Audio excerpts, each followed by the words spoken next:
दोस्तों, money for all channel में आपका स्वागत है। इस वीडियो में हम बात करने जा रहे हैं आईसीआईसीआई लोम्बार्ड की। आईसीआईसीआई लोम्बार्ड एक जनरल इंश्योरेंस कंपनी है जो कि आईसीआईसीआई बैंक ने शुरू की है। इसके सीईओ का नाम भार्गव दास गुप्ता है, जो कि 2009 मई से अभी तक इसके सीईओ का कार्यभार संभाल रहे हैं। मुंबई में इनका हेडक्वार्टर है। ये जनरल इंश्योरेंस प्रोवाइड करती है, री इंश्योरेंस भी करती है, इंश्योरेंस के क्लेम की मैनेजमेंट करती है और इन्वेस्टमेंट से रिलेटेड मैनेजमेंट की सलाहें भी देती है। अगर इसकी प्रीमियम की बात करें तो लास्ट टाइम जब कैलकुलेट किया गया था, जो पब्लिक डोमेन में है, वो है लगभग अराउंड 147 बिलियन के आसपास का ग्रॉस प्रीमियम इनके पास। वहीं अगर देखें कि इस टाइम जब काफ़ी सारे लोग हेल्थ इंश्योरेंस की तरफ, इंडिया में स्पेशली, अब उनको एक एज ए रिमाइंडर इस चीज़ को बार बार क्लिक किया जा रहा है कि क्या आपके पास हेल्थ इंश्योरेंस है, और कंपनियां अब कोविड की कवरेज के साथ भी इंश्योरेंस के पैकेजेस लेके आ रही हैं। तो आने वाले टाइम पे लोग हेल्थ कॉन्शियस होने वाले हैं, इसमें तो कोई दो राय नहीं है। तो बात करेंगे कि क्या इस सिचुएशन में आईसीआईसीआई लोम्बार्ड जैसी कंपनी, जो कि इंश्योरेंस सेक्टर की एक दिग्गज कंपनी है, काफ़ी टाइम से ये मार्केट में है, क्या इसमें इन्वेस्ट करना चाहिए कि नहीं। तो आइए बात करते हैं आईसीआईसीआई लोम्बार्ड में। सबसे पहले मैं आपको इसका मैक्सिमम चार्ट दिखाता हूँ। मैक्सिमम चार्ट हमारे पास 2017 से अवेलेबल है। लगभग 680 की कंपनी थी 2017 में, और वहाँ से और अभी तक का मैं अगर आपको रिटर्न दिखाऊं तो लगभग 82% रिटर्न है। कोविड से पहले का रिटर्न भी लगभग 80 के आसपास ही दिखाई दे रहा है। हालांकि उसमें 23-24% की गिरावट आ गई थी कोविड के टाइम पे, बट अब जो गिरावट दिखाई दे रही है वो केवल 7% की दिखाई दे रही है प्री कोविड प्राइसेस को अगर पकड़ें।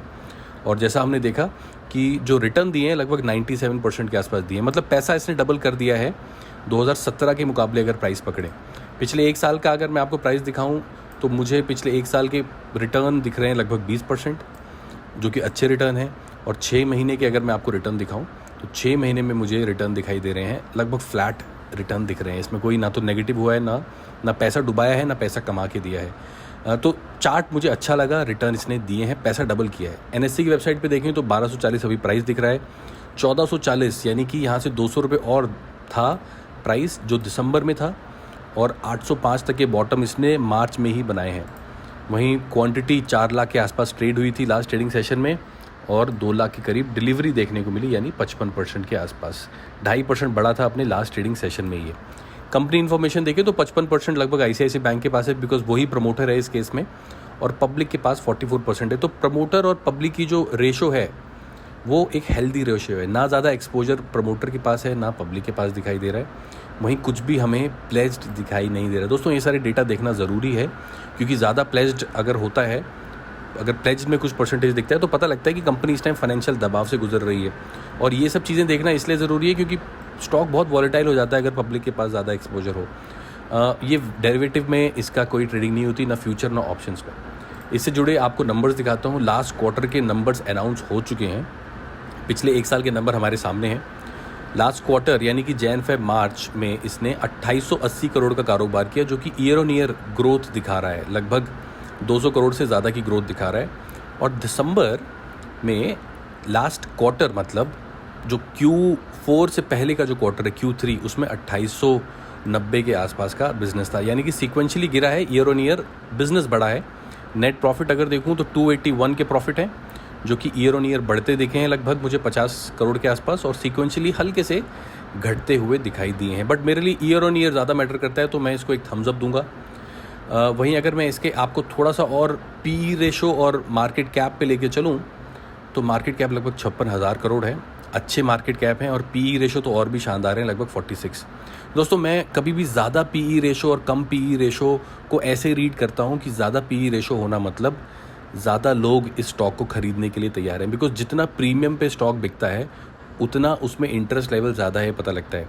ज़्यादा पी रेशो होना ये भी है कि स्टॉक महंगा है, बट कोई भी चीज़ महंगी तभी होगी जब वो डिमांड में होगी। इससे पहले कुछ कंपनी हमने नेगेटिव पी रेशो में भी देखी है, कुछ केवल 4 और 5 पी रेशो में देखी है। पी रेशो मतलब stock value divided by earning of that company पर शेयर, तो वो पी रेशो आपको देता है। तो 46 का पी रेशो बहुत अच्छा है। लास्ट क्वार्टरली रिजल्ट्स भी काफ़ी अच्छे लगे हमें। अब इससे जुड़ी कुछ खबरें दिखाता हूँ आपको। Buy ICICI target 1560। अभी जो स्टॉक 1240 का है, 1560 के टारगेट दिए जा रहे हैं उसके लिए। क्वार्टरली रिजल्ट्स के ऊपर कमेंट हुआ है कि 23% राइज हुआ है प्रॉफिट, इसके ऊपर कमेंट है। कॉर्प से रिलेटेड इंश्योरेंस में इनको थोड़ा सा नुकसान हुआ है, उससे रिलेटेड कुछ हेडलाइंस बनी हैं। ज़्यादातर पॉजिटिव खबरें ही दिखाई दे रही हैं।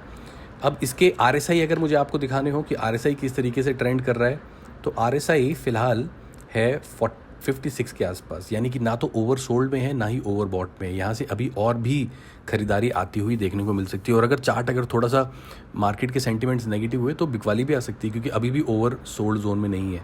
जब RSI बीच में घूमता है तो हमें एक कॉन्क्रीट डिसीजन नहीं ले पाते RSI को देख के, बट अभी ये ज़रूर लग रहा है कि इसमें बाइंग दिख रही है, और पिछले 2 दिनों से ग्रीन चार्ट बनता हुआ दिख रहा है, इसलिए हमें RSI भी ऊपर चढ़ता हुआ दिख रहा है। 53 से 56 के आसपास RSI चला गया। इससे पहले RSI ने कुछ दिनों पहले 62 तक दिखाए थे, और जब स्टॉक 815 के आसपास हो गया तब RSI 17 भी चला गया था। दोस्तों, RSI को देख के ज़रूर आप अपनी पोजीशन बनाया करें अगर आप एक स्विंग ट्रेडर हैं तो।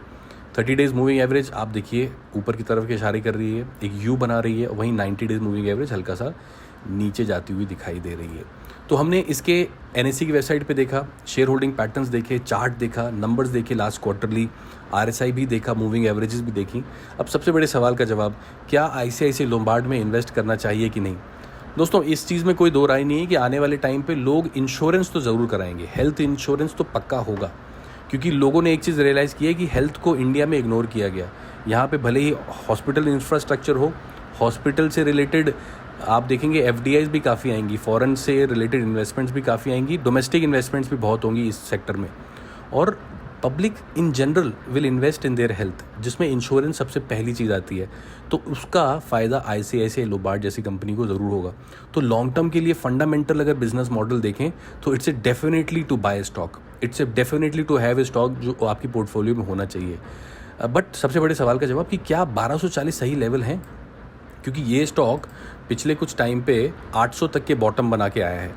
अब 800 तक के बॉटम बनाने के बाद 1200, यानी कि ऑलरेडी इतना ऊपर चढ़ गया है, जब 1000 तक के बॉटम बना के आया है, सॉरी 800 तो नहीं, 52 वीक्स लो, जी हाँ 800 तक के बॉटम बना के आया है, जो मैंने अभी पढ़ा था। NSE की वेबसाइट पे इसको देखता हूँ, जी हाँ 19 मार्च को 800 तक के बॉटम बनाया है, यहाँ से 400 रुपये चढ़ चुका है। तो क्या जब स्टॉक चढ़ गया तब खरीद लें? तो दोस्तों, एकदम से एंट्री मत करिए, आने वाले दिनों में देखिए कि किस तरीके से मार्केट का इंडेक्स अगर थोड़ा सा और टूटता है 400-500 पॉइंट, जो कि ब्रॉड सिचुएशन देख के लग रहा है। हालांकि सरकारें खुद मार्केट के इंडेक्स में पैसा फीड कर रही हैं, जिससे इंडेक्स ऊपर जा रहा है, खुद बॉन्ड्स खरीद रही हैं सरकारें, तो उससे इंडेक्स ऊपर जरूर जा रहा है, जिनका फ़ायदा सारी ही कंपनीज़ को हो रहा है। बट अभी भी 1240 थोड़ा सा ऊपर है, 1100, 1150, 1000 तक के लेवल पे एंट्री की जा सकती है। वेट कर लीजिए, अगर 5 साल के लिए इस कंपनी में सवारी करनी ही है तो थोड़ा सा वेट करके एंट्री करें। बट ICICI लोम्बार्ड में इन्वेस्टमेंट पक्का करनी चाहिए, ये मेरी राय है इस वीडियो के थ्रू। इसी के साथ दोस्तों, I will wind up the video. आपकी क्या राय है कमेंट बॉक्स में कमेंट भी करें। इसी के साथ I will wind up the video. Thank you so much for watching.